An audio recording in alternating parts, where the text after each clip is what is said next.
வணக்கம் நண்பா. நம்மளோட தமிழ் சேனலை சப்போர்ட் பண்ணுறதுமா கீழே உள்ள சப்ஸ்கிரைப் பண்ணி ப்ரெஸ் பண்ணி சப்ஸ்கிரைப் பண்ணிவிட்டு இந்த வீடியோ ஸ்கிப் பண்ணாமல் கடைசி ஃபுல்லாக பாருங்கள். உங்களுக்கு ரொம்ப யூஸ்ஃபுல்லாக இருக்கும். இன்றைக்கி நம்ம எந்த கேஜெட்டை பற்றி பார்க்க போகிறோம்னு சொல்லி பார்த்தீங்கன்னா, போட் பிராண்டில் ஒரு அட்டகாசமான இயர்பட்ஸை பற்றி தான் பார்க்க போகிறோம்.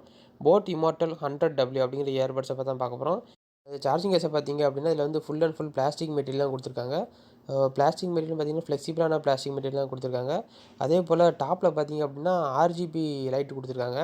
ரெட், க்ரீன், ப்ளூ அப்படிங்கிற 3 விதமான கலர் லைட் எரியும். ஸோ இது வந்து ஆர்ஜிபி லைட்டுன்னு சொல்லுவாங்க. அதுவும் ரியல் ஆர்ஜிபி லைட்டுன்னு சொல்லுவாங்க. பார்க்க ரொம்ப அட்ராக்டிவாக கொடுத்துருக்காங்க. சார்ஜிங் கேஸோட மூடியை பார்த்திங்க அப்படின்னா ஒரு ஷீல்டு மாதிரி, ஒரு ரோபோட் கண்ணு மாதிரி பார்க்க அட்ராக்டிவாக ரொம்ப அழகாக கொடுத்துருக்காங்க. கேம் விளாட்ற வந்து இயர்பட்ஸ் வந்து ரொம்பவே பிடிக்கும்னு நினைக்கிறேன்.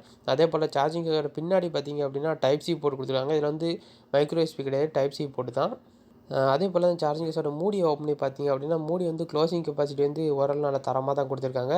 ஸோ நீங்கள் யூஸ் பண்ணிவிட்டு பேண்ட் பேக்கில் வச்சாலும் சரி, இல்லை பேக்கில் வச்சாலும் சரி, ஆட்டோமேட்டிக்காக ஓப்பன் ஆகாத மாதிரி நல்ல க்ளோசிங் கெப்பாசிட்டி கொடுத்துருக்காங்க.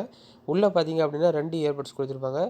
2 இயர்பட்ஸும் பார்த்தீங்கன்னா அட்ராக்டிவான டிசைனாக கொடுத்துருக்காங்க. ஸ்டெம்பே கொஞ்சம் வித்தியாசமாக ஷார்ப் எஜ்ஜோட கொடுத்துருக்காங்க. அதில் லைட்டு பார்த்தீங்க அப்படின்னா அதுலேயும் பார்த்தீங்கன்னா ஆர்ஜிபி லைட்டோட தான் வருது.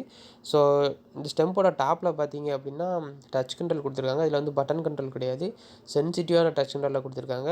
அதே போல் இந்த ஸ்டெம்பை பார்த்தீங்க அப்படின்னா ஸ்டெம்போட லென்த் வெறும் 1 இன்ச்சு தான் கொடுத்துருக்காங்க. ரொம்பவே குட்டியாக அழகாக கொடுத்துருக்காங்க. அதே போல் ஃப்ரண்ட்டில் பார்த்தீங்க அப்படின்னா சிலிக்கான் டிப் கொடுத்துருக்காங்க.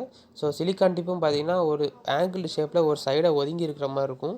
இப்போ ஒரு எல்லா இயர்பட்ஸும் இந்த மாதிரி டிசைன் தான் கொடுக்காங்க. ஏன்னு சொல்லி பார்த்தீங்கன்னா சின்ன காதாக இருந்தாலும் சரி, பெரிய காதாக இருந்தாலும் சரி, உங்கள் காதில் வந்து ஈஸியாக செட் ஆகும். உங்கள் காதுக்கு ஏற்ற சைஸில் சிலிக்கான் டிப் மட்டும் மாட்டிட்டிங்கன்னா போதும், உங்கள் காதை விட்டு அவ்வளோ அது கீழே விழாது. அதே போல் இந்த சார்ஜிங் கேஸோட பேட்டரி பேக்கை பற்றி பார்ப்போம். இந்த சார்ஜிங் கேஸ் வந்து நீங்கள் ஒரு தடவை ஃபுல் சார்ஜ் பண்ணிட்டீங்க அப்படின்னா போதும், 30 மணி நேரம் வரைக்கும் நீங்கள் கண்டினியூஸாக யூஸ் பண்ணிக்கலாம். அதே நீங்கள் இயர்பட்ஸை மட்டும் எடுத்து தனியாக வச்சு காதில் வச்சு பாட்டு கேட்டிங்க அப்படின்னா 7 மணி நேரம் வரைக்கும் நீங்கள் கண்டினியூஸாக யூஸ் பண்ணிக்கலாம். அதே போல் இதில் வந்து ஃபாஸ்ட் சார்ஜும் சப்போர்ட் பண்ணுற மாதிரி தான் கொடுத்துருக்காங்க.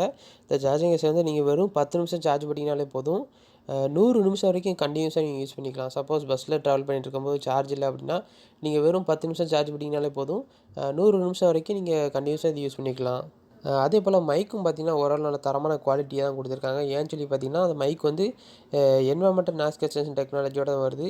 என்விரான்மெண்டல் நாய்ஸ் கேன்சலேஷன் அப்படின்னு என்னன்னு சொல்லி பார்த்தீங்கன்னா, இப்போ சப்போஸ் பஸ்ஸில் ட்ராவல் பண்ணியிருக்கும்போது கூட்டமான இடத்துல நீங்கள் கால் பேசுனீங்க அப்படின்னா வெளியில் இருக்கிற சவுண்டு வந்து உங்கள் காதில் கேட்கும். ஆனால் உங்கள் ஆப்போனண்ட்டு பேசுகிற உங்கள் ஆப்போனண்ட்டுக்கு உங்கள் வெளியில் நடக்கிற சவுண்டு வந்து 50% வரைக்கும் கம்மியாக தான் கேட்கும். ஏன்னா அது என்விரான்மெண்டல் நாய்ஸ் கேன்சலேஷன் இருக்கிறதுனால சுற்றி நடக்கிற சவுண்டை ஃபுல்லாக ஓவரால் டம்ப் பண்ணிவிட்டு உங்கள் வாய்ஸை மட்டும் கிறிஸ்டல் கிளியராக ஆப்போனண்ட்டு கொடுக்கும். அதே போல் இதில் வந்து ப்ரொடெக்ஷன் ரேட்டிங் என்ன எடுத்துருக்காங்கன்னு சொல்லி பார்த்தீங்கன்னா IPX4 ஸ்வெட் ரெசிஸ்டன்ட் கொடுத்துருக்காங்க. ஸோ நீங்கள் இதை யூஸ் பண்ணி ஜாக்கிங் போகலாம், ரன்னிங் போகலாம், அதே சைக்கிளிங் போகும்போது ஹெல்மெட்டில் மாட்டிக்கலாம். எவ்வளோ தான் வேர்த்தாலும் இந்த இயர்பட்ஸ் வந்து எதுவுமே ஆகாது. அதே போல் லைட்டாக மழை பெஞ்சிட்ருக்கும் நீங்கள் வெளியே விளாண்டிங்கன்னா கூட இந்த இயர்பட்ஸ் வந்து எதுவுமே ஆகாது. அதே போல் ஆடியோவுக்கு பார்த்திங்க அப்படின்னா இதில் வந்து 10mm டிரைவர் கொடுத்துருக்காங்க. 10mm டைனமிக் டிரைவர் கொடுத்ததுனால ஆடியோ குவாலிட்டி வந்து இந்த போட்டோட சிக்னேச்சர் சவுண்டு மாறாமல் இதில் அப்படியே கொடுத்துருக்காங்க. ஸோ பேஸாக இருக்கட்டும், ட்ரிபிள்ஸ் எல்லாமே நல்ல டீசெண்டாக கொடுத்துருக்காங்க.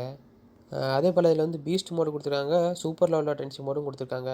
ஸோ நீங்கள் கேம் விளாட்றீங்க அப்படின்னா super low latency mode activate பண்ணிட்டீங்க அப்படின்னா போதும். இதில் வந்து 40 மில்லிசெகண்ட் வரை கொடுத்துருக்காங்க. ஸோ லோ லேட்டன்சி மோடு என்னென்னு சொல்லி பார்த்தீங்கன்னா, லோ லேட்டன்சி மோடு இல்லாத இயர்பட்ஸ் யூஸ் பண்ணி ஹை குவாலிட்டியான கேம் விளாண்டிங்க அப்படின்னா கேமில் வர சவுண்ட் வந்து கொஞ்சம் டிலே ஆகி தான் உங்கள் காதில் கேட்கும். ஆனால் லோ லேட்டன்சி மோடு இருக்கிற இயர்பட்ஸ் யூஸ் பண்ணி நீங்கள் ஹை குவாலிட்டியான கேம் விளாண்டாலும் சரி, ஹை குவாலிட்டியான வீடியோ பார்த்தாலும் சரி, அதில் வந்து சவுண்ட் வந்து அவ்வளோ பெர்ஃபெக்டாக உங்கள் இயர்பட்ஸோட சிங்க் ஆகும். ஸோ இதில் பார்த்தீங்க அப்படின்னா 40 மில்லிசெகண்ட் வரைக்கும் சூப்பர் லோ லேட்டன்சி மோடு கொடுத்துருவது வந்து ரொம்ப அற்புதமான விஷயம் தான். ஸோ நீங்கள் கேம் விளாட்றீங்க அப்படின்னா இந்த இயர்பட்ஸ் வந்து உங்களுக்கு ரொம்ப யூஸ்ஃபுல்லாக இருக்கும். அதே போல் அந்த கேஜெட் வாங்கும்போது டப்பாக்குள்ள என்னெல்லாம் இருக்குன்னு சொல்லி பார்த்தீங்கன்னா, சார்ஜிங் கேஸ் வித் இயர்பட்ஸ் இருக்கும். அப்புறம் 3 விதமான சைஸில் சிலிக்கான் டிப் இருக்கும், டைப் சி கேபிள் இருக்கும், அப்புறம் புக்லெட்ஸ், அப்புறம் வாரண்டி கார்டு கூடவே கொடுத்துருப்பாங்க. ஓகே நண்பா, இந்த வீடியோ உங்களுக்கு பிடிச்சுன்னு இருக்கேன், மறக்காம சேனலை சப்ஸ்கிரைப் பண்ணிக்கோங்க. இதே மாதிரி நான் வேற ஒரு கேஜெட்டோட நெக்ஸ்ட் வீடியோவில் சந்திக்கிறேன். அது வரைக்கும் பாய்.